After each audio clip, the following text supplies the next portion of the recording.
What would you rather have? People not know anything about steroids, pretend that they don't exist, only to use them in secret? Or is it better to talk about it, to say the pros and the cons, the dangerous side effects, and allow people to then make their own decisions? Coach Greg and Anthony Mantello just released a video. It's the thumbnail. It says, "I'm not natural."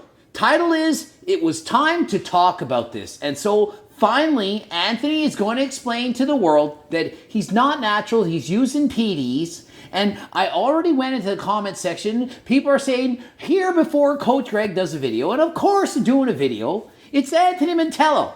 And listen, it's been close to a month since he's done his competition, and it's finally time to talk. Time to come clean and make it clear, obvious, that he's not a natural athlete. In the past, he never actually said he was natural. He just refused to talk about it.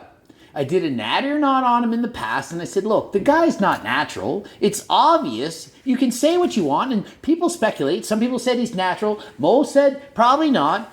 But now we know once and for all, without any doubt, Anthony Mantello is not natural. And so let's watch a video and see what he says. The title of the video is true. I take PEDs. I'm making this video because I've come to the realization that I have a platform and I'm a social media influencer. He's coming clean, and I do believe that this is the best way to do it. If you're not natural, you come out and tell the world. That reduces the stigma. After all, many people on this earth are taking drugs. Whether it's recreational drugs, Tylenol, aspirin, medications from doctors, HRT, steroids, these are drugs. The more people admit to it, the more it becomes normal and the less stigma is attached.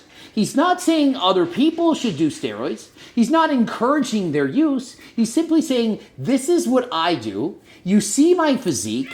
These are the gains I was able to make by using PEDs, and judge me for what it is. Most people are too afraid to admit what they're doing because they fear that other people are going to look down on them, make fun of them, and judge them. But if more people can come out and say what they're doing, there'll be less judgments and it will become more normal. Previously, my mindset and why I never talked about PEDs was because I have an influence on you guys. I didn't want to influence you guys to take PEDs. I've now come to the realization that I can't control what you guys do. And so he says, in the past, I never wanted to tell people I was taking PEDs because he knew he was an influencer, that he does social media, and he doesn't want other people to copy what he's doing. But in the end, people are going to do what they're going to do. And so it's been my belief and why I've stated that I'm on PEDs, that I want other people to be educated. Right, Gertie? Good girl. Knowledge is power. And if you don't explain things and you keep everyone in the dark, they have less power to make their own decisions. What would you rather have? People not know anything about steroids, pretend that they don't exist, only to use them in secret?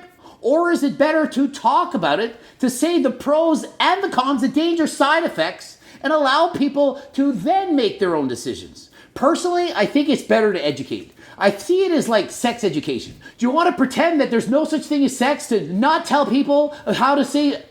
Do you want to pretend? Gertie is literally twerking her ass, rubbing into the chair right now. And so my opinion, better to go out and explain about sex, teach about safe sex, using condoms, the dangers of pregnancy and so on, rather than to just never talk about it, pretend it doesn't exist. Because after all, people are eventually going to do it. And so if you don't educate them, how are they going to know how to do it safer? How are you going to know about the dangers? And so better to educate and talk about PEDs. The best thing I can do with my platform, my voice, is to educate and inform you guys. And that's going to be do it the healthiest way possible. Get your blood work done. People will get their blood work done, but they're too scared to look at it. And trust me, having coached people for dozens of years, people, they just don't want to know. Ignorance is bliss. People will say, I'm not going to get my blood work done. I'm on a cycle. Why would I know about the dangers it's doing to me? What if it comes out negative? I then have to stop. And so they don't get blood work done. Do you know how moronic that sounds? I don't want to get testing done to see if I'm healthy or not, because if I'm not healthy, I would then have to stop. That is the whole point of getting the blood work done in the first place, to find out the amount of damage, the extent of the damage that you're doing, and decide at that point whether or not you need to stop. Knowledge is power. If you have the knowledge that what you're doing is hurting or harming yourself, you can then decide to not harm yourself. And if the results are not so bad, you can perhaps continue doing what you're doing. You get your blood work done and you see, wow, my results are shit. I'm too scared. I want to look at it. No, you got to stop taking your PEDs to get healthy. And so if the blood work does in fact come back, he says, well, then you can stop, come off, get healthy again. Use other supplements, products to help limit the damage that you're doing. If your liver is being damaged, then you can take things to help with your liver.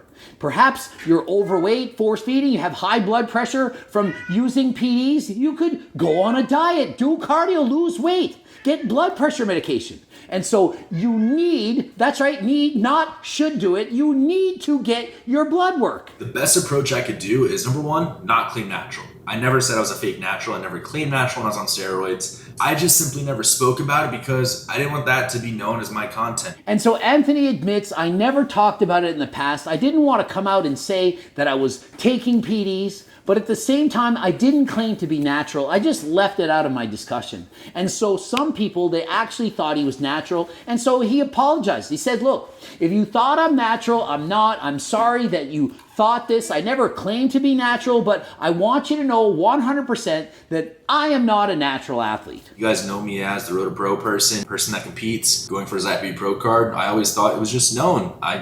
He probably takes PEDs. And so a lot of haters, they think if you're on PEDs that you're going to be a monster, that you must look like Chris Bumstead.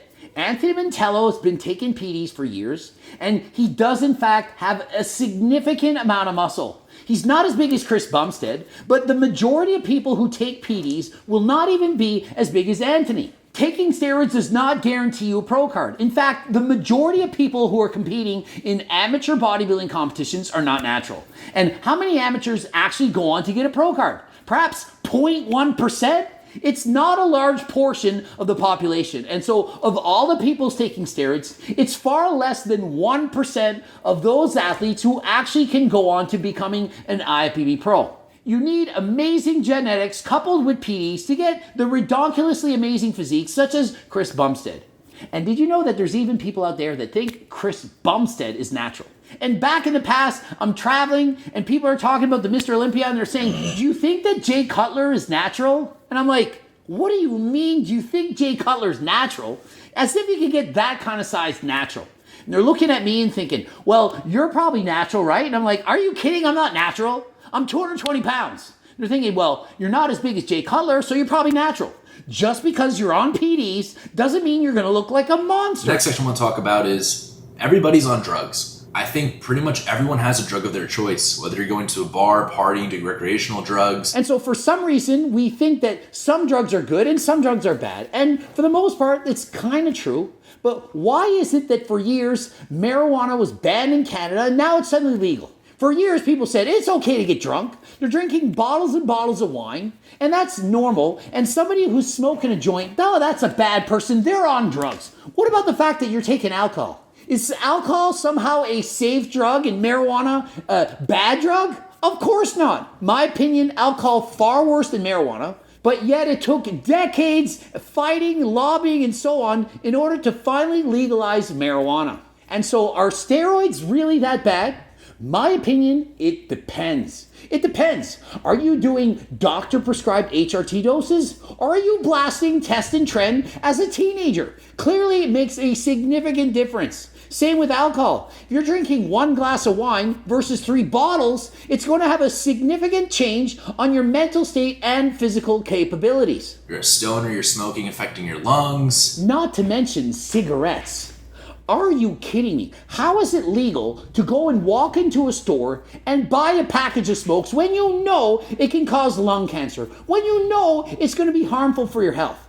But no, let's not legalize steroids. Steroids are bad. They're horrible. Yet doctors will prescribe HRT for me, other people, as it has a very beneficial effect on the human body. In comparison, how many doctors prescribe cigarettes? But why is it so taboo that bodybuilders don't talk about PEDs? I did fall under that, circumstance, but here I am now talking about it because I want to educate and use my platform and voice to tell you guys to do it healthy. And so unfortunately, as social media influencers, a lot of younger people are going to watch our videos. A lot of young people are going to watch Coach Greg, Anthony Mantello, hear that we've used PEDs, and perhaps they're going to then want to do it.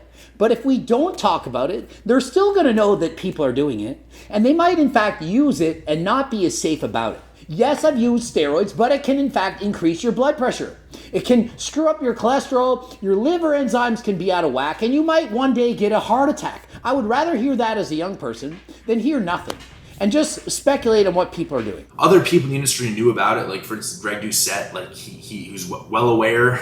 He also laid Easter eggs about it too. And so obviously I did a video on Anthony Mantello, and I'm saying he's a competitive bodybuilder. He wants to turn pro. He's a teenager. They're not drug testing him, and so is the temptation not there?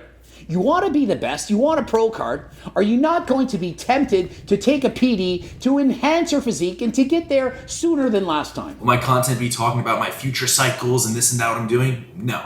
I'm simply saying, get your blood work done, stay healthy, take health supplements, be happy with life. He's not a doctor. He's not an expert on steroid doses, recommendations, and so on. And so he doesn't want to be known as a social media influencer who shares his cycles and speaks about that. He wants to be the guy that dreams of being an IFBB pro. He's training his ass off, eating properly, staying in great shape. Look at the guy. It's been nearly a month since competition. He looks almost to be in contest condition, even a month later.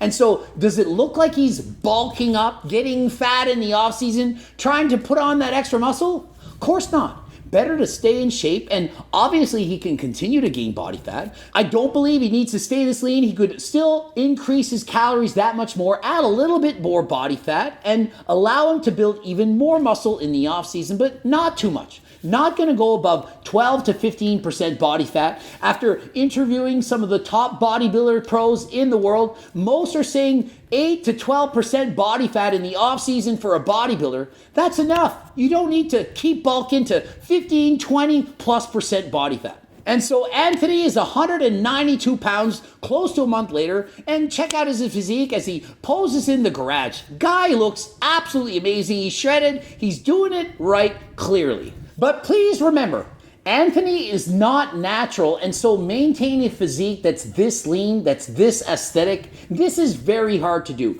Even with amazing genetics that Anthony clearly has in spades, it's still not easy to be this size. And so don't think that just because you're on testosterone and other PEDs, that you're suddenly going to be a mass monster. Not everyone going to look like Chris Bumstead, who's on PEDs, and for the most part, 99% not even going to have the level of muscularity that Anthony Mantello possesses. Good morning, guys. Today, right now, we're about to go do some hot yoga. Hot yoga, very difficult to do. I personally have tried it in the past, can't stand it. It's way too hot for me. I once lost 6 pounds in 1 hour doing hot yoga. Could hardly breathe, was very difficult, but if you love it, keep doing it. Gonna help you be flexible, burn some calories, and so whatever you do, keep doing the activity you enjoy, be healthy, healthier than last time. Wow. Yeah, Code Amp, baby, Young LA. And so after the gym, he's making a wardrobe change. He's stripping down. Check out the shreds, the guy. Use codes ANT, that spells out ANT, if you're wanting to get Young LA clothing. 1 tuna avocado roll, 3 salmon rolls. And so Anthony, he still has balance. He's still shredded, but he's still going out for sushi. It's not like he's on this mega strict diet where he can't eat anything he wants. And so after a bodybuilding competition, you add in calories, literally go up in body fat week after week until you get to a healthy maintenance level for you. It might take you 2 or 3 months to increase your body fat levels to a healthy zone. And once you get that, you then maintain. You don't force feed. You don't bulk up to 20+% body fat. Just remain healthy. That way, when it comes to dieting the next time, you won't have to go on a 1,900 calorie diet like Oliver Forston or Brandon Harding. The best way is to be able to diet on a small calorie deficit. That way, you retain the muscle and have the energy you need to train hard when dieting. And so there you have it. Anthony, no longer natural, doesn't claim to be natural. He's announcing, I am on PEDs, I'm not natural, don't expect to look like this. This is very difficult to do. Interested in harder than last time supplements? We have so many new products. Here's G-Focus. Also, 3 tests finally available, 3 amazing ingredients. Fedosia agrestis, Tongkat Ali, ashwagandha. This gonna help your natural testosterone production. Also, ashwagandha on its own. So many different supplements. You can't list them all. Turk Builder, creatine, protein powders, pre-workout. The list goes on and on. Click the link in the description. Watch the 2 bloops, subscribe, click the bell button, comment for the algorithm. Don't forget about the Circle Diet book, the cookbook, the trading book, coaching plans by me and my team. Follow me on Instagram, Greg Doucette, IB Pro, my website, gregdoucette.com. And until next time, I am out.